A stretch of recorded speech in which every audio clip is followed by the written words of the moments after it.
Hey guys, welcome back to my channel. This is a very impromptu video. As you can tell, I'm filming in my kitchen right now. I don't even have my setup because I literally was about to pack this. I got it right now.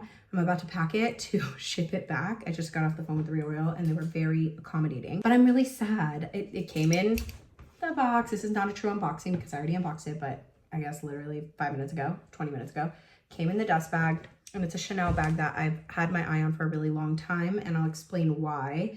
But it's going back because there are damages on the bag that weren't listed. So most of my bags are always final sale, but they're pretty accommodating if something wasn't listed on the damage, and then you send the pictures, go back and forth on email, and they'll be like, okay, here's what we can do. For this, because it was a higher price item, they were like, we'll just take it back. But I also purchased the X cover. But when you purchase X cover with The RealReal, which is like a guarantee return thing, it's like extra money on top of what you're already spending. It's kind of ridiculous. And the more pricey the item, the more expensive X cover is, just FYI.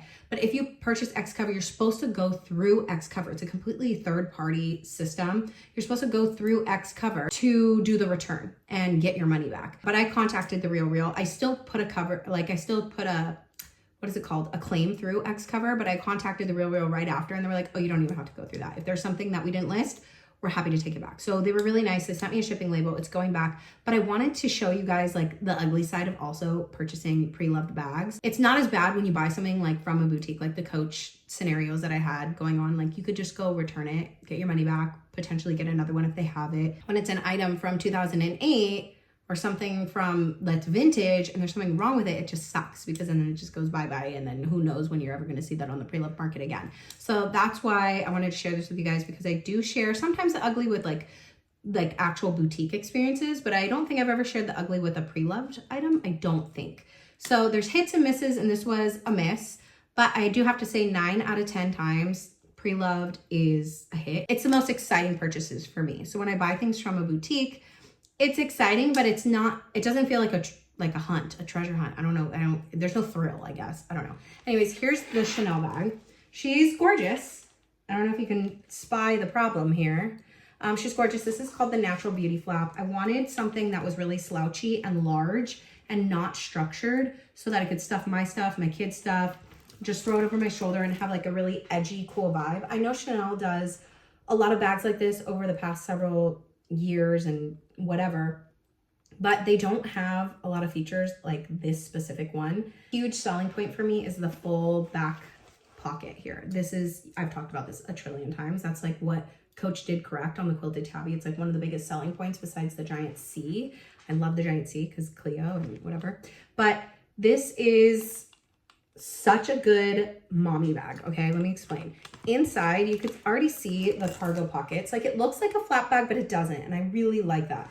You could see the cargo pockets. Those are actual sectioned off organizational pockets. And then you have the main compartment and the full back zip. This did come with the Chanel card. Didn't come with the original dust bag or anything else. With this generation of one, which sucks the most, is I've passed on other ones from different years because the CC was smaller, and I like the look of how big this is with the big C. It's like very like maxi vintage looking. So there are other years of this bag, but it has a little bit of a smaller CC, and I'm just really sad because the function of this bag is beautiful, but to get something like this fixed, this stitch itself wouldn't be that expensive. The handbag person that I would go to, I think they charge like 50 bucks a stitch, which I think this needs like a couple. It's like, oh my God, to pay on top of what you've already paid that wasn't in the listing. It's like, it's just a pain in the butt. Also too, it's kind of far. It's just annoying, but my brain wouldn't stop there. I would say you need to reinforce the entire thing. So that will add up, and it's just not worth it for me financially at that point. It's just like, no. Okay. And then the actual listed damage, ow, I just hit my elbow. The actual listed damage is the corners on the bag here, which does not affect the actual function of the bag inside. It's completely lined. There's no holes. And I kind of like it. I kind of like it. It adds to the character. So if it doesn't ruin the function of the bag, I'm kind of with it. It's cool. But this is going to ruin the function of the bag, and it's going to make me scared to use it. And even if I just got that reinforced, it's a no for me. So she's going bye-bye. I'm really sad because I really loved her. And the only bag that I know that I could just get readily available that has kind of the same function as this. Squishiness, pocket, organization, back pocket, chain, where you can do shoulder and crossbody, is the Nikki from Saint Laurent. It has a full back pocket, has a bunch of pockets in the front. So now I'm leaning more towards getting a medium or large, probably a large, I'm thinking. I don't know, the medium's not far off from this. And I like the way the medium looks crossbody if I had to. I don't know, I own a Nikki, the baby size in the red. Love it so much. Every time I use it, I'm like, I wish I had this in a bigger size. And I just have never really pulled the trigger because they are kind of pricey, not kind of, they are very pricey, okay?